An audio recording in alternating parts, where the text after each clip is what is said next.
Next हमारा circuit है type ई chopper, 4 quadrant chopper हम इसे कहते हैं। 4 क्वाड्रेंट चॉपर इसलिए कहते हैं क्योंकि इसमें हमें चारों क्वाड्रेंट ऑपरेशन प्राप्त हो जाते हैं। तो 4 क्वाड्रेंट ऑपरेशन में हम जैसे कि फर्स्ट क्वाड्रेंट में देख रहे हो आप, इसको लिखने का तरीका मैं आपको बता देता हूँ। ये वाला मोड स्टेप डाउन की तरह, ये वाला मोड स्टेप अप की तरह, ये वाला स्टेप डाउन की तरह, ये वाला स्टेप अप की तरह कार्य करेगा। कैसे? जब स्टेप अप में जब power flow load to source हो तो स्टेप अप, स्टेप डाउन में पावर फ्लो होता है सोर्स से लोड की तरफ। यहाँ पे भी वही कंडीशन होगी तो ये स्टेप अप कहलाया, और यहाँ पे जब सप्लाई से लोड की तरफ गया तो भी ये स्टेप डाउन कहलाया। तो इस कंडीशन के बेसिस पे हमने इसे step down step up, step down step up इस प्रकार से किया है। जैसे स्टेप डाउन से चालू करो स्टेप अप, फिर स्टेप डाउन, फिर स्टेप अप। यहाँ पे 2 चॉपर्स ऑन रहते हैं, ध्यान रखें जहाँ स्टेप डाउन होगा वहाँ पे 2 चॉपर्स ऑन होंगे, तो 2 चॉपर्स ऑन लिख देंगे। फर्स्ट क्वाड्रेंट है तो CH1 को ऑपरेट किया, सेकेंड क्वाड्रेंट है तो CS2 को ऑपरेट किया, थर्ड है तो CS3, फोर्थ है तो CH4। तो इस प्रकार से 2 चॉपर्स ऑन रहे आपके स्टेप डाउन में और 1 चॉपर ऑन रहा आपका स्टेप अप में। तो 1 2 3 4 ऑपरेशन में हो गए। अब 1 ऑपरेट कर रहे हैं तो मतलब 1 को हम ऑपरेट करेंगे, मतलब उसको ऑन भी करेंगे, उसको ऑफ भी करेंगे। 1 के साथ यहाँ पे 4 को ऑन रखा जाता है, और जब ये ऑफ हो जाएगा तो ये दोनों कंडक्ट करेंगे। कैसे ये हम देख लेंगे। इस प्रकार से हमने इसमें भी लिख दिया। तो कुछ में जहाँ स्टेप अप है, स्टेप अप तभी हो पाता है जब L स्टोर करे एनर्जी, तो दोनों में L स्टोर किया। तो इस प्रकार से हम इसको डायग्रामेटिकली बना देंगे, और इस डायग्राम के हिसाब से ये चारों क्वाड्रेंट हमें संभव यहाँ पे मिलेंगे। तो फर्स्ट क्वाड्रेंट चॉपर में CH4 को कंटिन्यू ऑन रखेंगे और CH1 को ऑपरेट करेंगे। CS2 और CS3 ऑफ रहेंगे। तो जब CH1 ऑन रखा और CH4 को कंटिन्यूसली ऑन रखेंगे, CH1 को हम ऑन और ऑफ दोनों करेंगे फर्स्ट क्वाड्रेंट में। तो CH1 को जब ऑन किया तो CH1 को ऑन किया और CH4 को ऑन किया, तो करंट फ्लो होगा फ्रॉम सोर्स टू लोड इस प्रकार से, है ना। इस प्रकार से करंट फ्लो हुआ। तो इस दौरान V0 भी पॉजिटिव, I0 भी पॉजिटिव। तो फर्स्ट क्वाड्रेंट में हमें ये कंडीशन होती है। परंतु जब CH1 को ऑफ करेंगे हम, तो CH1 को ऑफ करेंगे तब कंडीशन क्या होगी। CH1 को ऑफ करेंगे तो कंडीशन यही होगी कि जब CH1 और CH4 ऑन थे तो लोड इंडक्टेंस के थ्रू करंट फ्लो हो रहा था, और यहाँ पे वोल्टेज पोलैरिटी थी प्लस माइनस। अब माइनस प्लस हो जाएगी और करंट कंटिन्यू फ्लो होगा CH4 के जरिए थ्रू डायोड D4, है ना। जब ये ऑफ हो गया, जब ये ऑन था तो करंट फ्लो हो रहा था इस प्रकार से। अब करंट सोर्स पे तो वापस नहीं जा रहा, परंतु एक सर्किट यहीं पर बन जाएगा जो कि क्या होगा, इस प्रकार से करंट फ्लो होगा। इसकी वोल्टेज पोलैरिटी चेंज हो जाएगी, सिर्फ इंडक्टेंस की, है ना। Voltage across load V0 plus minus ही रहेगा। I0 करंट कंटिन्यू फ्लो होगा CH4 और D2 के थ्रू। तो ये इंडक्टेंस की वोल्टेज पोलैरिटी माइनस प्लस से डायोड D2 एक्टिवेट हो जाता है एक्चुअली। तो जैसे ही ये CH1 ऑफ होता है, इसके इंडक्टेंस की वोल्टेज पोलैरिटी चेंज होती है प्लस माइनस से माइनस प्लस, और इसकी वजह से डायोड D2 हमारा फॉरवर्ड बायस हो जाता है और करंट फ्लो होता है from CH4 D2 L and E। इस प्रकार से हमारा एक करंट फ्लो होता है I0, ठीक है। तो इस कंडीशन में हमने देखा V0 भी पॉजिटिव, I0 भी पॉजिटिव, दोनों ही पॉजिटिव, तो हमें मिलता है फर्स्ट क्वाड्रेंट ऑपरेशन। चूँकि इसमें सिर्फ सप्लाई से लोड की तरफ ही करंट फ्लो हुआ, तो ये हमारा जनरली स्टेप डाउन चॉपर की तरह कार्य करता है, और इस प्रकार से हमें फर्स्ट क्वाड्रेंट ऑपरेशन प्राप्त होता है। सेकेंड क्वाड्रेंट के लिए, सेकेंड क्वाड्रेंट है तो हम यहाँ पे CS2 को ऑपरेट करेंगे। CS2 को ऑपरेट करेंगे मतलब CS2 को ऑन और CS2 को ऑफ़ करेंगे। तो CS2 को ऑन और ऑफ़ करने की प्रक्रिया होगी यहाँ पे, और यहाँ पे कोई और चॉपर को ऑन नहीं रखेंगे। यहाँ पे सारे चॉपर्स ऑफ रहेंगे, इंक्लूडिंग CH1, CH3, CH4 तक सभी क्या होंगे आपके ऑफ रहेंगे, ठीक है।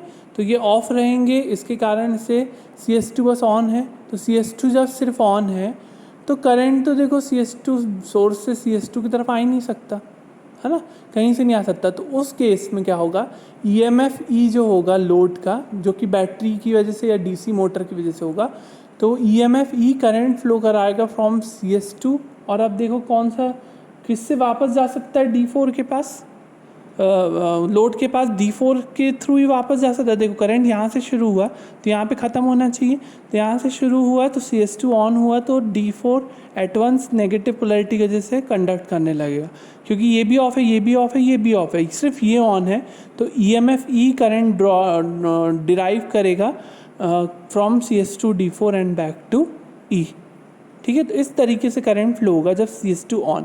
अब जब ये भी ऑफ हो जाएगा तो जब EMF E करंट फ्लो करा रहा था तो L एनर्जी स्टोर कर रहा था, तो L एनर्जी स्टोर करेगा और जैसे CS2 ऑफ होगा तो ये करंट जो एनर्जी स्टोर कर रहा है L, और जो हमारा V0 जो है V0 equals to E plus LdI/dt, वो करंट फ्लो कराएगा from diode D1 and back to load from D4। तो इस प्रकार से D4 के पास वापस गया, डायोड D1 और D4 के थ्रू इस तरीके से करंट का पाथ कंप्लीट होगा। और यहाँ पे अब हमारा जो करंट है वो लोड से सोर्स की तरफ प्रवाहित हो रहा है। तो लोड से सोर्स की तरफ प्रवाहित हो रहा है हमारा करंट, तो ये जनरली स्टेप अप चॉपर की तरह कार्य करेगा। और यहाँ पे D1 और D4 कंडक्ट कर रहे हैं, ये लिख भी दिया है। अब ध्यान रखें, थर्ड और फोर्थ क्वाड्रेंट के ऑपरेशन के लिए E की पोलैरिटी को रिवर्स कर दिया जाता है। मतलब ये जो है इसको हम चेंज करके E की पोलैरिटी के टर्मिनल्स को यहाँ पर इस तरीके से चेंज कर दिया, E को रिवर्स कर दिया जाता है, मतलब ये माइनस और ये प्लस। एक्साइटेशन की हेल्प से आप EMF की पोलैरिटी को चेंज कर सकते हैं, DC मोटर्स में भी आपको मालूम है। तो ये प्लस माइनस हम माइनस प्लस कर देंगे, तो जिसके कारण से हमें थर्ड क्वाड्रेंट और फोर्थ क्वाड्रेंट ऑपरेशन प्राप्त होगा। तो EMF E की पोलैरिटी चेंज करने की वजह से थर्ड क्वाड्रेंट में हम देखेंगे इसका ऑपरेशन, ये अब माइनस प्लस हो गया है, ठीक है, थर्ड और फोर्थ के लिए। तो इसको ऐसा देखेंगे अब हम। तो अब जब थर्ड क्वाड्रेंट की बात आई तो थर्ड क्वाड्रेंट में भी हम दो चॉपर ऑन रखेंगे। पहली बात तो कंटिन्यू जो ऑन रहेगा वो CS2 होगा, ऑन कंटिन्यूसली ऑन रहेगा। और इसके साथ हम CS3 मतलब CS3 चॉपर को क्या करेंगे, ऑपरेट करेंगे, मतलब से ऑन भी करेंगे और ऑफ भी करेंगे। तो जब CS3 ऑन रहे और CS2 ऑन रहे तो इस कंडीशन में क्या होगा, CS3 ऑन और CS2 ऑन, तो करंट कहाँ से कहाँ फ्लो हो सकता है इस कंडीशन में इसी तरीके से कंडीशन में फ्लो हो सकता है करंट। दिख रहा है, CS3 ऑन है, CS2 ऑन है और बाकी CH1 CH4 ऑफ है, तो करंट तो ऐसे ही फ्लो हो सकता है ना।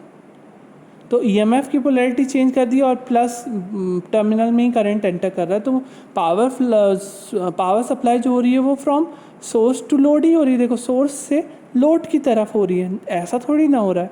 तो इस कंडीशन में सोर्स टू लोड ही करंट फ्लो हो रहा है, तो ये स्टेप डाउन चॉपर की तरह कार्य करेगा।